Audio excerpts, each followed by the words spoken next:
Hello, आप सभी को नौकरी फर्स्ट प्लेटफॉर्म पे स्वागत है। आज एक फ्रेश और न्यू एडवर्टाइजमेंट निकला हुआ है सेंट्रल यूनिवर्सिटी से, जो आपका टीचिंग पोस्ट के लिए, आपका फैकल्टी के लिए मेनली आपको इसमें देख पाइएगा। यहाँ पे प्रोफेसर के लिए, एसोसिएट प्रोफेसर और असिस्टेंट प्रोफेसर, तीनों पोस्ट के लिए यहाँ पे इस एडवर्टाइजमेंट आपको जो जो वैकेंसी है उसको दिखाई देगा। और अलग अलग आपका डिपार्टमेंट है इसमें, जो देख पाइएगा। मैंने काउंट किया 30 डिपार्टमेंट से आपका वैकेंसी निकला है। तो इस प्रकार से देख लें, बल्क पोस्ट में आपका वैकेंसी होगा। तो और आपका जो इस साल का 2025 का लास्ट मंथ है, और आने वाला जो 2026 का फर्स्ट मंथ है, इसमें जो ज़्यादा जो वैकेंसी आता है।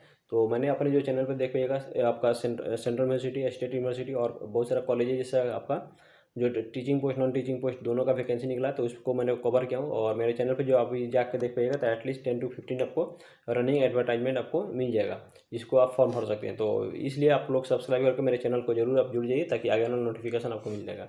तो सबसे पहले आप चलते हैं यहाँ पे, इसमें किस डिपार्टमेंट में कितना जो आपका वैकेंसी है, पोस्ट है, उसको देख लेते हैं। उसके बाद इसमें सिलेक्शन प्रोसेस क्या रहने वाला है, उसके बाद फॉर्म कैसे भर पाइएगा, आपका फी कितना लगने वाला है, आपका जो भी इंपॉर्टेंट डेटा है उसको मैं कवर करूँगा। तो सबसे पहले यहाँ देख लेते हैं। यहाँ पे देख पाइएगा, इसमें इधर इस रो में जो दिखा है, school of the agriculture and development में देख पाइएगा। तो आपका एग्रीकल्चर में जो देख पाइएगा 17 सीट्स है, उसमें देख पाइएगा प्रोफेसर के लिए नहीं है। तो इस एडवर्टाइजमेंट प्रोफेसर के लिए बहुत कम सीट होगा। उसके बाद सबसे ज़्यादा इसमें असिस्टेंट प्रोफेसर के लिए होगा। उसके बाद एसोसिएट प्रोफेसर के लिए होगा। तो यहाँ पे देख पाइएगा, एसोसिएट प्रोफेसर के लिए इस डिपार्टमेंट में जो है एससी के लिए 2 है, उसके एसटी के लिए 1 है, ओबीसी के लिए 2 है। उसके बाद असिस्टेंट प्रोफेसर के लिए देख पाइएगा, तो ईआर के लिए आपका 5 है। उसके बाद एससी के लिए 2 है, एसटी के लिए 1 है, ओबीसी के लिए 3 है, ईडब्ल्यूएस के लिए 1 है। इस प्रकार से देख पाइएगा, अपना जो पूरा यहाँ पे सीट को मिला लीजिएगा। बट मैं सिर्फ इसको मैं डिपार्टमेंट नेम में बता दूँ, टोटल वैकेंसी बता रहा हूँ अपना किस असिस्टेंट प्रोफेसर, एसोसिएट प्रोफेसर में जो भी आपको जो है एलिजिबल है, उसके अनुसार अकॉर्डिंग आप मिला लीजिएगा। तो यहाँ पे देख पाइएगा, एग्रीकल्चर एक्सटेंशन एजुकेशन में 1 है। उसके बाद प्लांट पैथोलॉजी में आपका 2 सीट है। उसके बाद सोयल साइंस में 2 है। उसके बाद इंटोमोलॉजी में 2 है। उसके बाद एग्रोनॉमी में 2 है। उसके बाद हॉर्टिकल्चर में 2 है। सॉरी, इसमें जो एग्रोनॉमी जो था इसमें 3 है। उसके बाद हॉर्टिकल्चर में 2 है। उसके बाद देख पाइएगा, एग्रीकल्चरल इकोनॉमिक्स में 1 है। उसके बाद लाइफ स्टॉक प्रोडक्शन मैनेजमेंट में 1 है। उसके बाद farm machinery and power engineering में 1 है। उसके बाद जेनेटिक्स एंड प्लांट ब्रीडिंग में 2 है। इस प्रकार से आपका जो वैकेंसी है। उसके बाद यहाँ देख पाइएगा, आपकी स्कूल या फिर आपका देख पाइएगा, आपका स्कूल ऑफ यहाँ पे mathematics and mathematics starting computer science में देख पाइएगा, तो मैथमेटिक्स में 1 है। उसके बाद स्टैटिक्स में 3 है, कंप्यूटर साइंस में 1 है। उस प्रकार से देख पाइएगा, school of the physics and chemistry में, फिजिक्स में आपका 1 है, केमिस्ट्री में 1 है, एक सीट है। उसके बाद यहाँ पे देख पाइए, school of the earth biological and environmental science में देख पाइए, यहाँ पे बायो इन्फॉर्मेटिक्स में 1 है। उसके बाद इन्वायरमेंटल साइंस में 1 है। उसके बाद यहाँ पे लाइफ साइंस में 1 है। उसके बाद देखिए जियोग्राफी में 2 है, और जियोलॉजी में 1 है। इस प्रकार से आपका वैकेंसी है। उसके बाद से यहाँ पे देख पाइएगा, school of the social science में देख पाइएगा, एंड पॉलिटी में देख पाइएगा, तो department of economic study and polity में 1 है। उसके बाद डिपार्टमेंट ऑफ हिस्ट्रिकल स्टडी में इस प्रकार से 2 है। तो इस प्रकार से अपना इसमें जो डिपार्टमेंट नेम देख लीजिएगा, नंबर ऑफ वैकेंसी देख लीजिएगा, कौन कौन सा पोस्ट के लिए आप एलिजिबल हैं, ये अपना मैच कर लीजिएगा, क्योंकि इतना सारा है। और इस पर लास्ट में जो आप देख पाइएगा, यहाँ पे आपका ये जो आपका department of the physical education के लिए 1 है। उसके बाद डिपार्टमेंट ऑफ यहाँ पे टीचर एजुकेशन के लिए 4 है। तो इस प्रकार से आपका इसमें प्रोफेसर के लिए या एसोसिएट प्रोफेसर के लिए, बट असिस्टेंट प्रोफेसर के लिए नहीं है। तो इस प्रकार से अपना डिपार्टमेंट और आपका एलिजिबिलिटी के अकॉर्डिंग मिला लीजिएगा। या फिर जो पीडीएफ खुद से पीडीएफ को पढ़ लीजिए। तो पीडीएफ लेने के लिए मेरा टेलीग्राम चैनल है नौकरी फर्स्ट के नाम से, वहाँ से जुड़ जाइए, ताकि वीडियो को अपलोड होने के बाद आपको जो एडवर्टाइजमेंट रहता है उसको मैंने उसका एडवर्टाइजमेंट का पीडीएफ मैंने टेलीग्राम पर अपलोड सेंड कर देता हूँ। तो इस प्रकार से जो वीडियो को लास्ट तक जरूर देखिए, ताकि मैं उसको आपका सिलेक्शन प्रोसेस क्या रहने वाला उसको मैं बता दे रहा हूँ। उसके बाद आपका इसके जो ऑफिशियल वेबसाइट है वहाँ से मैं बता दूंगा कैसे फॉर्म भर पाएंगे। तो यहाँ पे इंपॉर्टेंट डेट एक है, इसमें भी नोट है, इसको देख लीजिएगा। एडवर्टाइजमेंट नंबर लिखा हुआ है यहाँ पे 43/2024, मतलब कि 2024 एंड 2024 में आपका फॉर्म निकला हुआ था। तो उसमें वैसे कैंडिडेट जो अप्लाई किए थे, तो उनको अभी जो है ई वाले जो पोस्टमेन आप जो भी जो अप्लीकेशन निकला है, तो इसके लिए आपको फ्रेश अप्लाई आपको करना होगा।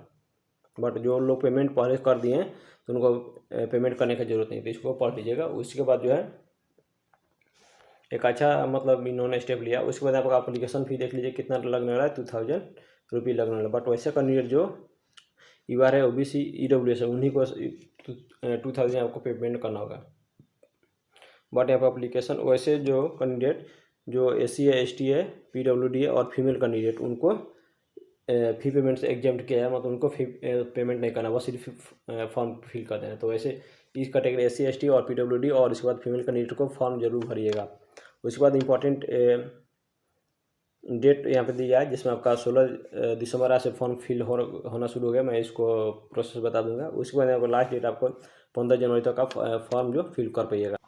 तो इस प्रकार से जो देख पाइएगा यहाँ पे जो आपका जो वैकेंसी जो निकला हुआ है, यहाँ दक्षिण बिहार केंद्रीय विश्वविद्यालय लिखा है, central university of south Bihar. तो यहाँ से आपका मतलब बिहार से है, आपका बिहार से जो आपका फॉर्म आपका एडवर्टाइजमेंट है। उसके बाद यहाँ पे देख लीजिएगा appointment for the faculty position के लिए यहाँ पे एडवर्टाइजमेंट नंबर लिखा हुआ है। आज 15 तारीख के डेट में, 15 दिसंबर के डेट में आपका रिलीज हुआ है। उसके बाद यहाँ पे देख पाइएगा प्रोफेसर जो है उनका सैलरी कितना मिलने वाला है। तो यहाँ पे देख पाइए लेवल 14 का मिलने वाला है।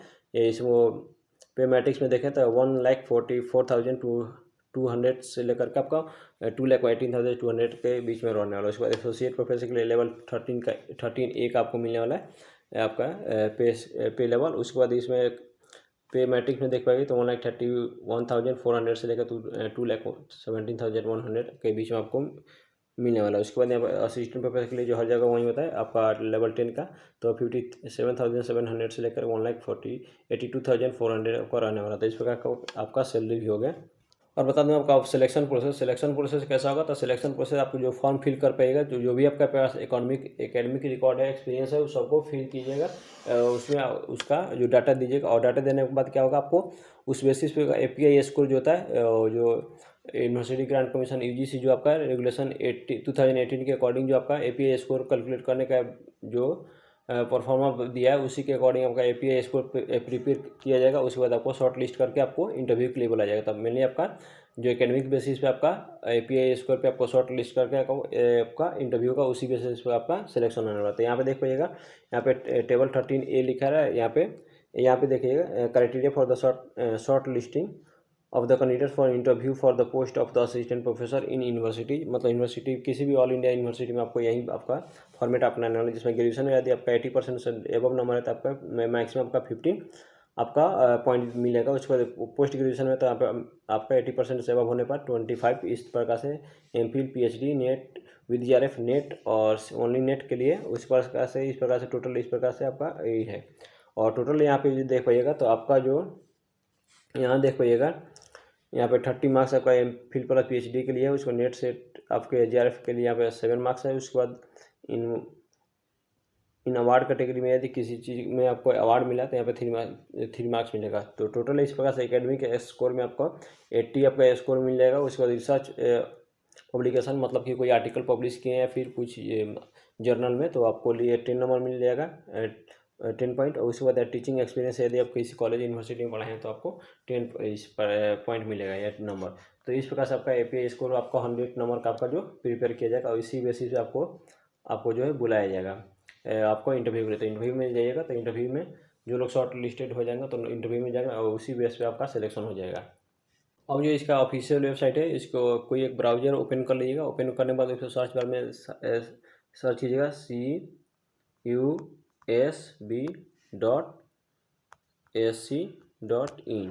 इस प्रकार से आप सर्च करने के बाद आपको चलिएगा रिक्रूटमेंट सेक्शन में। तो इस प्रकार से आपका विंडो जो ओपन होगा, इस प्रकार से रिक्रूटमेंट फॉर यहाँ पे देख पाइएगा टीचिंग एंड नॉन टीचिंग में लिए। तो बट यहाँ पे जो देख पाइए यहाँ पे एडवर्टाइजमेंट फॉर द यहाँ पे फैकल्टी पोजीशन के लिए यहाँ पे ये आपका एडवर्टाइजमेंट नंबर देख लीजिएगा। और इसके बाद यहाँ पे फैकल्टी में आपका देखो यहाँ पे advertisement of the faculty position है। उसके बाद डिटेल्स ऑफ द एडवर्टाइजमेंट है, जो मैंने आपको PDF से मैंने आपको बताया हूँ, तो वहाँ से डाउनलोड कर सकते हैं। या फिर उसके बाद यहाँ पे टेबल 2 जो मैंने आपको बताया हूँ API स्कोर के लिए, और आपका टेबल 3। तो इस प्रकार से डाउनलोड करके सबको आप एक एक करके पढ़ लीजिएगा। इस पर इंपॉर्टेंट जो भी नोटिस दिया है और इसके बाद एनेक्सिया दिया है, इसका आपके लिए आपका इसमें फॉर्म SC ST के लिए PWD के लिए आपको सर्टिफिकेट बनाना होगा। तो इसका जो फॉर्मेट दिया है इसी फॉर्मेट पर आपको डाउनलोड कर पढ़ लेना होगा। उसके बाद यहाँ पे जैसे क्लिक हियर फॉर अप्लाई किया, तो इस पर आपको क्लिक कीजिएगा अप्लाई करने के लिए। आपके नेट के अकॉर्डिंग के अनुसार आपका जो ब्राउजर ओपन हो जाएगा। ओपन होने के बाद इसमें CU चयन पोर्टल, इसी से ऑल इंडिया में जो भी आपका सेंट्रल यूनिवर्सिटी या स्टेट यूनिवर्सिटी, मेनली आपका सेंट्रल यूनिवर्सिटी में जो वैकेंसी आता है उसको यहाँ से आप अप्लाई करते हैं। तो यहाँ से देख पाइएगा इस प्रकार से आपको ओपन होगा। ओपन होने के बाद यहाँ पे आपको 4 स्टेप बताएगा। 4 स्टेप में आपको अप्लाई करना होगा। तो आपको यहाँ पे जो सर्च जो लिखा है इस पर आपको यहाँ पे इस पर क्लिक कीजिएगा। क्लिक करने के बाद इस प्रकार से ओपन हो जाता है आपका सी समाज पोर्टल का आपका ब्राउजर ओपन हो जाएगा। वो ओपन हो जाने के बाद यहाँ पे देख पाइएगा अब यहाँ से जो आपका है यहाँ सेंट्रल यूनिवर्सिटी ऑफ द यहाँ पे जो देख पाइएगा सेंट्रल यूनिवर्सिटी ऑफ जो साउथ बिहार जो लिखा हुआ है यहाँ से, तो ये आपका कौन सा पोस्ट के लिए department of the computer science के लिए एडवर्टाइजमेंट नंबर है। उसके बाद देख लीजिएगा एडवर्टाइजमेंट नंबर दिया, पोस्ट नंबर दिया, उसकी वैकेंसी इसमें 1 है। तो उसके बाद यहाँ पे अप्लाई करना होगा तो इस पर क्लिक कीजिएगा और अपने जो मैंने आपको वीडियो में जो भी पीडीएफ दिखाया उसके अकॉर्डिंग या फिर पीडीएफ लेकर के अपना मैच कर लीजिएगा आप किस पोजीशन के लिए किस पोस्ट के लिए आपका एलिजिबिलिटी बनता है। उसके बाद इस प्रकार धीरे धीरे स्क्रॉल करके देखिएगा तो हर पोस्ट के लिए यहाँ पे इस प्रकार से दिया है। तो जो भी पोस्ट के लिए आप अप्लाई करना चाहते हैं तो उस पर आपको अप्लाई कर लीजिएगा। जैसा कि इस मान लीजिए आपका यहाँ पे आपका डिपार्टमेंट ऑफ यहाँ पे इकोनॉमिक्स स्टडी एंड पॉलिसी है तो इस पर आपको लाइक करना है तो आपको यहाँ पे क्लिक करना होगा। तो यहाँ पे जिसमें क्लिक करते हैं तो जिसमें इस पर क्लिक कीजिएगा तो क्लिक करने के बाद जो है आपका फिर से ओपन होगा। तो ओपन होने के बाद इस प्रकार से आपका लॉगिन और रजिस्ट्रेशन का आएगा। तो आपको जो नया जो यूजर होंगे कैंडिडेट होंगे तो पहले रजिस्टर करेंगे। रजिस्टर करने के बाद यहाँ पे आपको फिर से लॉगिन करके आपको स्टेप बाय स्टेप जो है फॉर्म भर पाइएगा। तो मेरा जो पर्पस जो था आपको डायरेक्ट इसका ऑफिशियल वेबसाइट पर लाकर बताना था कि जो आपका एडवर्टाइजमेंट है बिल्कुल सही है, फेक नहीं है। उसके बाद आपका फॉर्म भरने में भी आपको सहूलियत हो जाएगा कि कैसे आप फॉर्म भर पाएंगे। बहुत लोग जो इधर उधर भटकते रह जाते हैं, साइबर कैफे से भरवाते हैं, फॉर्म जो गलत हो जाता है। तो वैसे चीज़ से बचिए।